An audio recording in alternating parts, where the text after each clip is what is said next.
C major. Definitely one of the first few chords I reckon everyone should learn. C major, A minor, E minor, and G major. So C major, nice and happy. Okay, now the notes are C, E, and G that you're playing. I know that you're playing a lot of other strings, but there's just more C, E, and G notes on those open strings when you're playing them, okay?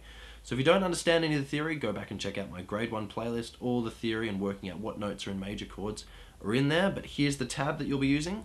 And here's what the triad would actually look like when it's written on a major stave. You've got your root note, your minor third, and then your perfect fifth. Let's have a close look. So the close-up is, okay, you want your third finger on the third fret of the A string, second finger on the second fret of the D string, the string below it, then you want an open G string, okay? It's another G note, it's a perfect fifth, and then you want your first finger on the first fret of the B string. Now if you are having trouble, okay, if some of the strings sound a bit like this, if you're getting that muted sound, don't worry, everyone has that big problem to begin with, okay? It just means that you need to have your fingers standing up a little bit taller. Notice how my thumb isn't over or isn't sticking up way beyond, okay? It's just in the middle, just behind, okay? So just poking up a little bit, that's fine, but you don't want it leaning over, you don't want it bent. You really don't want your thumb bent. It's nice and straight, just holding up behind the guitar neck.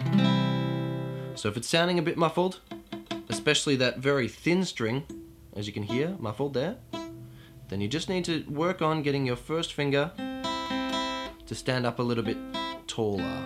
So when you're learning chords to begin with, okay, I think the best thing you can do, absolute best thing, is to take it string by string. Okay, so you've got your first, so the first note, you've got your third finger on the third fret of the A string, standing up tall, ringing out nicely. Okay, great, so you've got that. There's none of this. Okay? Just a nice clean note. Then, once you've got your first note, then go over to the second note. So your second finger on the second fret of the D string. Great, so you've got that now. Now play them each individually. Are they both ringing out? Can you hear both of them? If you can, then move on. Now try the G string, the open G string. Okay, can you hear all three notes clearly? Great, now put your first finger on the first fret of the B string. That's ringing out nicely too, okay? But is it ringing out with everything else? Okay, and finally repeat the same thing with the thin E string. Is that ringing out? Okay?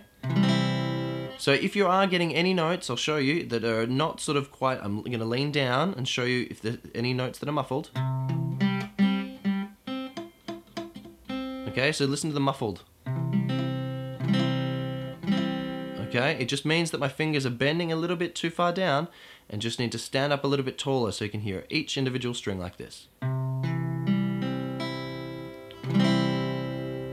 Well done, guys. And that's it. Well done, guys.